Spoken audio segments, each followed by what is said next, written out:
हाँ जी बेटा, अज असी पढ़ांगे आयनिक बॉन्ड।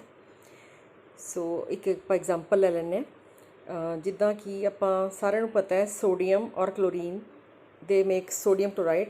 सो आयनिक बॉन्ड ਹੁੰਦਾ है, किद्दां ਹੁੰਦਾ है वो ਆਪਾਂ समझते हैं। सोडियम सिंबल इज़ Na, ਇਹਦਾ एटॉमिक नंबर सब ਨੂੰ पता है 11 ਹੁੰਦਾ है। सो ਇਹਦੇ कॉन्फिगरेशन ਸਾਨੂੰ पता है 2 8 1 राइट।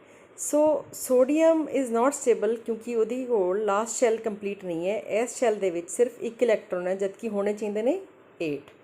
सो ये स्टेबल किद्दां होएगा, ये ए वाला इलैक्ट्रॉन लूज़ कर दिंदा। सो it will lose 1 electron, minus कर दो 1 इलैक्ट्रॉन, 1 इलैक्ट्रॉन माइनस हो गया। सो ये की बन जाएगा, सोडियम के अंदरों एक माइनस वाली चीज़ निकल गई तो वो की चार्ज आ जाएगा plus. So this is Na+, sodium का आयन बन गया और यदा हुण कॉन्फिगरेशन हो गया 2 8। सो लास्ट शैल कंप्लीट है। सो ये हुण की हो गया, स्टेबल हो गया। सिमिलरली जिहड़ी क्लोरीन है, हुण क्लोरीन जिहड़ी है उहदे कोल उहदा एटॉमिक नंबर कितना हुंदा है 17। सो कॉन्फिगरेशन की बन गया 2 8 7। हुण इहदी भी लास्ट शैल दे विच देखो 7 इलैक्ट्रॉन्स ने, 7 इलैक्ट्रॉन्स करके ये स्टेबल नहीं है। इत्थे 8 होने चाहिए सीगे, it is short of 1 electron. So की कर सकता है, ये कोल ऑप्शन है या तो ये 7 इलैक्ट्रॉन्स दे देवे या फिर एक ले लवे। So which is easy, gain of 1 electron is easy. So it will gain 1 electron. So plus करता 1 इलैक्ट्रॉन। हुण की हो जाऊगा, ये Cl दे विच न्यूट्रल एटम च एक इलैक्ट्रॉन आ गया, वो होंगे माइनस चार्ज। सो इस करके Cl दे उत्ते आ गया नैगेटिव चार्ज। हुण इहदी कॉन्फिगरेशन होगी 2 8 8।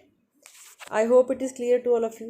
सो सोडियम का बन गया पॉजिटिव आयन केटायन, क्लोरीन का बन गया negative ion anion. As you know opposite ions they are attractive to each other, so they will attract to each other. So ये की हो जाएगा, yes Na+ will get attach to Cl-। इन्हां दे विच स्ट्रोंग फोर्स ऑफ अट्रैक्शन होएगी, electrostatic force of attraction, and they will form NaCl। Sodium chloride इस तरह बनता है। सो सोडियम क्लोराइड जे तुहानूं कोई पूछे किस तरह का कंपाउंड है तो असीं की बोलांगे, आयनिक कंपाउंड है। सो ये विच दोनों आयन्स ने, Na दे उत्ते प्लस है, Cl दे उत्ते माइनस।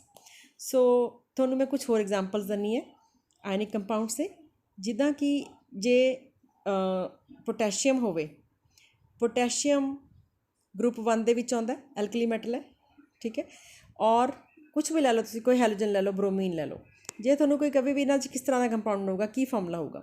सो सानूं पता है पोटैशियम का कितना हुंदा, 19 हुंदा है एटॉमिक नंबर। तो कॉन्फिगरेशन की बन गई 2 8 8 1। सो ये भी एक इलैक्ट्रॉन लूज करके की बना दूगा, K+ आयन बना दूगा, right. So potassium will lose 1 electron to form K+। And bromine दे कोल की है, हैलोजन है, हैलोजन दे विच लास्ट शैल दे विच कितने इलैक्ट्रॉन होंदे ने, 7 होंदे ने। सो ये एक इलैक्ट्रॉन गेन कर लेगा तो की बन जाऊगा Br-, K दे उत्ते प्लस, Br दे उत्ते माइनस। सो साडे कोल एक आयनिक कंपाउंड बनूगा KBr। क्लीयर है। सो बेटा इस तरह असी किसी भी चीज़ को देख के असी फॉर्मूला लिख सकते हैं, ये आयनिक कंपाउंड बनूगा। आ देखो हुण एग्जाम्पल है, मान लो तुहाडे कोल है मैगनीशियम। मैगनीशियम का एटॉमिक नंबर कितना होंदा है 12। सो कॉन्फिगरेशन की बन गई 2 8 2। हुण ये की स्टेबल है, नहीं है स्टेबल। क्यों नहीं है स्टेबल, क्योंकि लास्ट शैल दे विच कितने इलैक्ट्रॉन्स ने, 2 होने चाहिए सी 8। सो दो ऑप्शंस ने, इधर इट कैन लूज 2 इलैक्ट्रॉन्स और it can gain 6 electrons, which is easy. Gain of 6 electron is very tough. कौन 6 इलैक्ट्रॉन दूगा। सो ये 2 इलैक्ट्रॉन खुद लूज कर दिंदा है। So loss of 2 electrons is still easy. So magnesium will lose 2 electrons, so -2 electrons magnesium कर दूगा तो की बन जूगा मैग्नीशियम 2+ आयन केटायन बनूगा, क्योंकि ये अंदरों माइनस वाली चीज़ निकल गई है तो ये 2+ आ जाऊगा। हुण इहदा कॉन्फिगरेशन हो गया 2 8। पहला 2 8 2 सीगा, हुण बन गया 2 8। So this is stable. So magnesium 2+ form च आके स्टेबल हो गया। हुण जे मैं कहां मैग्नीशियम का क्लोरीन के नाल कंपाउंड बनाओ किद्दां दा बनूगा। हुण देखो क्लोरीन है जी, मैं पहला किया सी, atomic number 17। So configuration is 2 8 7।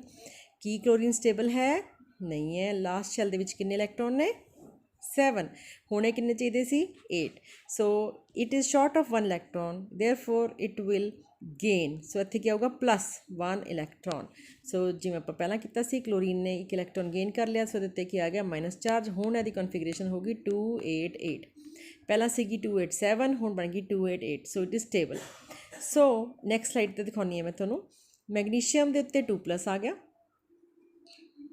Charge और क्लोरीन ਦੇ ਉੱਤੇ ਆਇਆ 1- ਕਿਉਂਕਿ ਮੈਗਨੀਸ਼ੀਅਮ ਨੇ 2 ਇਲੈਕਟ੍ਰੋਨ ਦੇਣੇ ਨੇ ਕਲੋਰੀਨ ਨੇ ਤਾਂ 1 ਇਲੈਕਟ੍ਰੋਨ ਲੈਣਾ ਫਿਰ ਗੱਲ ਕਿੱਦਾਂ ਬਣੂਗੀ ਕਲੋਰੀਨ ਨੇ ਤਾਂ 1 ਲੈਣਾ ਮੈਗਨੀਸ਼ੀਅਮ ਨੇ 2 ਦੇਣੇ ਨੇ ਤਾਂ ਆਪਾਂ ਕੀ ਕਵਾਂਗੇ ਕਲੋਰੀਨ ਇੱਕ ਹੋਰ ਆ ਜਾਏਗਾ so 1 electron will go to this chlorine 1 electron will go to this chlorine ਦੋਨੋਂ ਕਲੋਰੀਨਸ ਕੋਲ ਇੱਕ ਇਲੈਕਟ੍ਰੋਨ ਚਲਾ ਗਿਆ ਦੋਨੇ ਕਲੋਰੀਨ ਸਟੇਬਲ ਹੋ ਗਈਆਂ ਮੈਗਨੀਸ਼ੀਅਮ ਵੀ ਸਟੇਬਲ ਹੋ ਗਿਆ ਸੋ ਐਂਡ ਰਿਜ਼ਲਟ ਕੀ ਹੈ ਕੰਪਾਊਂਡ ਕਿਸ ਤਰ੍ਹਾਂ ਦਾ ਬਣੇਗਾ ਦਾ ਫਾਰਮੂਲਾ ਕੀ ਹੋਏਗਾ Mg ਦੇ ਨਾਲ ਕਿੰਨੇ ਕਲੋਰੀਨ ਜੁੜੇ 2 ਜੁੜੇ so formula will be MgCl2 clear ਸਾਰਿਆਂ ਨੂੰ ਸੋ ਨੋਰਮਲੀ ਜੇ ਅਸੀਂ ਫਾਰਮੂਲਾ ਲਿਖਣਾ ਸਿੱਖਣਾ ਹੋਵੇ ਤਾਂ ਅਸੀਂ ਕੀ ਬੋਲਦੇ ਹਾਂ ਜਿੱਦਾਂ ਅਸੀਂ ਮੈਗਨੀਸ਼ੀਅਮ ਵਾਲਾ ਹੀ ਦੱਸ ਦਿੰਦੀ ਹਾਂ ਮੈਗਨੀਸ਼ੀਅਮ ਦੀ ਵੈਲੈਂਸੀ ਹੈ 2+ ਕਲੋਰੀਨ ਦੀ ਹੈ -1 ਸੋ ਜਦੋਂ ਇਹਦਾ ਫਾਰਮੂਲਾ ਲਿਖਣਾ ਸੀ MgCl ਲਿਖਾਂਗੇ ਤਾਂ ਇਸ ਚੀਜ਼ ਦੀ ਵੈਲੈਂਸੀ ਇਹਦੀ ਵੈਲੈਂਸੀ 2+ ਹੈ ਮੈਗਨੀਸ਼ੀਅਮ ਦੀ ਇੱਥੇ 2+ ਸੀਗੀ ਉਹ ਇੱਥੇ ਆ ਜਾਊਗਾ 2 ਔਰ ਕਲੋਰੀਨ ਦੀ ਕੀ ਸੀਗੀ 1 ਉਹ ਕਿੱਥੇ ਆ ਜਾਊਗਾ ਇੱਥੇ ਸੋ ਇੱਥੇ 1 ਲਿਖੋ ਚਾਹੇ ਨਾ ਲਿਖੋ ਸੋ ਅਸੀਂ ਆਹ ਵਾਲੀ ਚੀਜ਼ਾਂ ਹੁਣ ਡਿਲੀਟ ਕਰ ਦਿੰਦੇ ਹਾਂ ਸੋ ਕੀ ਬਣ ਗਿਆ ਫਾਰਮੂਲਾ MgCl2 ਸੋ Mg1 ਲਿਖਣ ਦੀ ਸਾਨੂੰ ਲੋੜ ਨਹੀਂ ਹੈ formula will be MgCl2 right similarly ਜੇ ਤੁਹਾਨੂੰ ਕੋਈ ਕਵੇ ਵੀ ਐਲੂਮੀਨੀਅਮ ਦਾ ਕੰਪਾਊਂਡ ਦੱਸੋ ਜੀ ਕਲੋਰੀਨ ਦੇ ਨਾਲ ਕੀ ਬਣੂਗਾ ਐਲੂਮੀਨੀਅਮ ਦਾ ਕੰਪਾਊਂਡ ਕਲੋਰੀਨ ਦੇ ਨਾਲ ਕੀ ਫਾਰਮੂਲਾ ਹੋਏਗਾ let's see aluminium what is the atomic number 13 configuration will be 283 Ki aluminium stable ਹੈ ਨਹੀਂ ਕਿਉਂਕਿ ਲਾਸਟ ਸ਼ੈਲ ਦੇ ਵਿੱਚ ਕਿੰਨੇ ਇਲੈਕਟ੍ਰੋਨ ਨੇ 3 ਹੁਣ ਇਹ ਕਿੰਨੇ ਚਾਹੀਦੇ ਸੀ 8 ਸੋ ਜਾਂ ਤਾਂ ਇਹ 5 ਇਲੈਕਟ੍ਰੋਨ ਲੈ ਲਵੇ ਜਾਂ ਫਿਰ 3 ਦੇ ਦੇਵੇ ਕਿਹੜਾ ਆਸਾਨ ਹੈ ਕੰਮ 3 ਇਲੈਕਟ੍ਰੋਨ ਦੇਣਾ ਆਸਾਨ ਹੈ ਸੋ ਇਹ ਕਰੂਗਾ -3 ਇਲੈਕਟ੍ਰੋਨ ਬੇਟਾ ਜਿਹੜੀ ਵੀ ਚੀਜ਼ ਇਲੈਕਟ੍ਰੋਨ ਦੇ ਕੇ ਪੋਜ਼ੀਟਿਵ ਆਇਨ ਬਣਾਉਂਦੀ ਹੈ ਉਹ ਹੁੰਦੀ ਹੈ ਮੈਟਲ ਠੀਕ ਹੈ ਸੋ ਐਲੂਮੀਨੀਅਮ ਵੀ ਇਲੈਕਟ੍ਰੋਨ ਦੇ ਰਿਹਾ ਲੂਜ਼ ਕਰ ਰਿਹਾ ਸੋ ਇਹ ਕੀ ਹੈ ਮੈਟੈਲਿਕ ਕਰੈਕਟਰ ਸੋ ਐਲੂਮੀਨੀਅਮ ਨੇ 3 ਇਲੈਕਟ੍ਰੋਨ ਕੱਢਤੇ ਤਾਂ ਇਹਦੇ ਉੱਤੇ ਕੀ ਆ ਗਿਆ 3+ ਨਾਓ ਜੇ ਤੁਹਾਨੂੰ ਮੈਂ ਕਹਾਂ ਐਲੂਮੀਨੀਅਮ ਦਾ ਕਲੋਰੀਨ ਦੇ ਨਾਲ ਕੰਪਾਊਂਡ ਬਣਾਓ ਹੈ ਨਾ ਜਾਂ ਬ੍ਰੋਮੀਨ ਦੇ ਨਾਲ ਬਣਾਓ ਸੋ ਹੈਲੋਜਨ ਸਾਰਿਆਂ ਦੇ ਵਿੱਚ ਲਾਸਟ ਸ਼ੈਲ ਦੇ ਵਿੱਚ ਕਿੰਨੇ ਹੁੰਦੇ ਨੇ 7 ਇਲੈਕਟ੍ਰੋਨਸ ਸੋ ਕਲੋਰੀਨ ਜਿਵੇਂ ਆਪਾਂ ਪਹਿਲਾਂ ਕਰਕੇ ਹਟੇ ਹਾਂ 17 ਹੈ ਤਾਂ ਕਨਫੀਗਰੇਸ਼ਨ ਹੋਗੀ 287 ਇਸ ਲਾਸਟ ਸ਼ੈਲ ਦੇ ਵਿੱਚ 7 ਇਲੈਕਟ੍ਰੋਨ ਨੇ ਸਟੇਬਲ ਨਹੀਂ ਹੈ so it will gain 1 electron then it will form Cl- ਹੁਣ ਇਹਦੀ ਕਨਫੀਗਰੇਸ਼ਨ ਹੋਗੀ 288 ਰਾਈਟ ਹੁਣ ਦੋਨੋਂ ਸਟੇਬਲ ਹੋ ਗਏ ਐਲੂਮੀਨੀਅਮ ਨੇ ਬਣਾਤਾ 3+ ਕਲੋਰੀਨ ਨੇ ਬਣਾਤਾ Cl- ਹਾਊ ਵਿਲ ਦੇ ਕੰਬਾਈਨ ਜਿਵੇਂ ਕਿ ਤੁਹਾਨੂੰ ਮੈਂ ਹੁਣੇ ਦੱਸ ਕੇ ਹਟੀ ਹਾਂ ਐਲੂਮੀਨੀਅਮ ਦੀ ਵੈਲੈਂਸੀ ਆ ਗਈ 3+ ਕਲੋਰੀਨ ਦੀ ਆ ਗਈ 1- ਸੋ ਇਹਦਾ ਫਾਰਮੂਲਾ ਕਿੱਦਾਂ ਬਣੂਗਾ AlCl ਐਲੂਮੀਨੀਅਮ ਦੀ ਵੈਲੈਂਸੀ ਕਲੋਰੀਨ ਦੇ ਪੈਰ 'ਚ ਲੱਗ ਜੂਗੀ ਤਾਂ formula will B AlCl3 I hope it is clear to all of you. Thank you for watching.